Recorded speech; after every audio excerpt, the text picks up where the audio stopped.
उच्चतम न्यायालय ने गंगा नदी के तटों पर सक्रिय प्रदूषण फैलाने वाली औद्योगिक इकाइयों के खिलाफ कार्रवाई न करने के लिए केंद्र सरकार और राज्य प्रदूषण नियंत्रण बोर्डों की खिंचाई की है। न्यायालय ने राज्य प्रदूषण नियंत्रण बोर्डों से कहा कि ये मामला पूरी तरह असफलता की कहानी है। उच्चतम न्यायालय ने राष्ट्रीय हरित न्यायाधिकरण से गंगा नदी के तट पर प्रदूषण फैलाने वाली सभी औद्योगिक इकाइयों की निगरानी करने और उनके खिलाफ कार्रवाई करने को कहा है। 2G मामलों की सुनवाई कर रही दिल्ली की एक विशेष अदालत ने एयरसेल मैक्सिस सौदे से संबंधित मामले में पूर्व दूरसंचार मंत्री दयानिधि मारन, उनके भाई कलानिधि और 6 अन्य को आरोपी के रूप में हाजिर होने के लिए बुधवार को सम्मन जारी किया। इनमें मलेशिया के नामी उद्योगपति टी आनंद कृष्णन भी शामिल हैं। विशेष अदालत के न्यायाधीश OP सैनी ने इस मामले में CBI द्वारा दाखिल आरोप पत्र का संज्ञान लेते हुए ये सम्मन जारी किए हैं। उन्हें अगले साल 2 मार्च को पेश होने को कहा गया है। उत्तरी कश्मीर के कुपवाड़ा जिले के हंदवाड़ा इलाके में मुठभेड़ के दूसरे दिन सुरक्षा बलों ने 2 और आतंकियों को मार गिराया। सेना का एक जूनियर कमीशन ऑफिसर JCO शहीद हो गया, जबकि मुठभेड़ में मंगलवार को एक अज्ञात आतंकी मारा गया था। पेट्टा गांव के निकट वडेरवाला जंगल में सेना और पुलिस के एक संयुक्त तलाशी दल पर आतंकियों ने गोलीबारी शुरू कर दी, जिसके बाद मुठभेड़ शुरू हुई थी।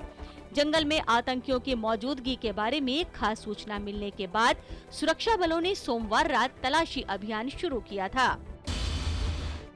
प्रधानमंत्री नरेंद्र मोदी ने रविवार को प्रसारित होने वाले अपने रेडियो संबोधन मन की बात से पूर्व जनता की ओर से मिली शानदार प्रतिक्रिया की बुधवार को सराहना की। इससे पहले उन्होंने 3 अक्टूबर को रेडियो के जरिए अपने मन की बात का पहला संबोधन किया था। अब वह 2 नवंबर को रेडियो पर मन की बात करेंगे। उन्होंने कहा है कि वह रेडियो के जरिए समय समय पर जनता के सामने अपने मन की बात रखेंगे।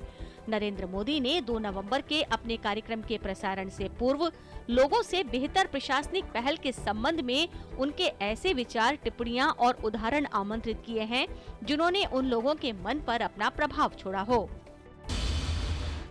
प्रवर्तन निदेशालय ने शारदा चिटफंड घोटाला मामले में एक स्कूल, एक सीमेंट फैक्ट्री व कुछ रिसोर्ट सहित 60 करोड़ रुपए की संपत्ति कुर्क की है।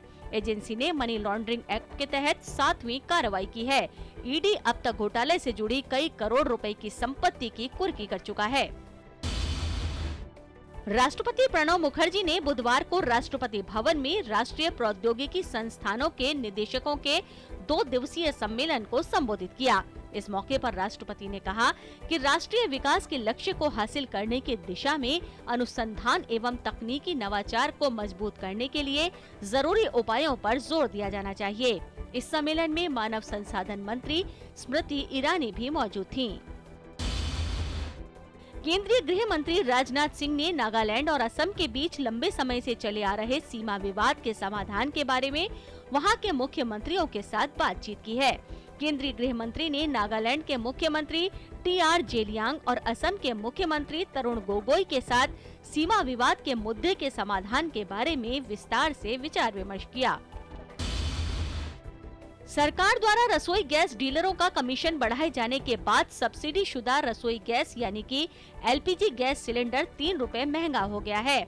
14.2 किलोग्राम के प्रति सिलेंडर के लिए कमीशन 3 रुपए बढ़ाकर 43.71 रुपए प्रति सिलेंडर कर दिया गया है। डीलर के कमीशन इससे पहले दिसंबर 2013 में बढ़ाया गया था। उस समय इसे 3.46 रुपए प्रति सिलेंडर बढ़ाकर 40.71 रुपए किया गया था। कमीशन की नई दर 23 अक्टूबर से प्रभावी होगी। बुधवार को बाजार में तेजी का रुख रहा। सेंसेक्स 217 अंकों की मजबूती के साथ 27,098 के स्तर पर बंद हुआ है। वहीं निफ्टी 63 अंक चढ़कर 8,090.5 के स्तर पर बंद हुआ है। दिन भर के कारोबार में मिड कैप और स्मॉल कैप शेयरों में जोश दिखा, जहां मेटल, रियलिटी, ऑटो, IT और FMCG शेयरों में भी खरीदारी का रुझान रहा। वहीं फार्मा और बैंक शेयर दबाव में नजर आए।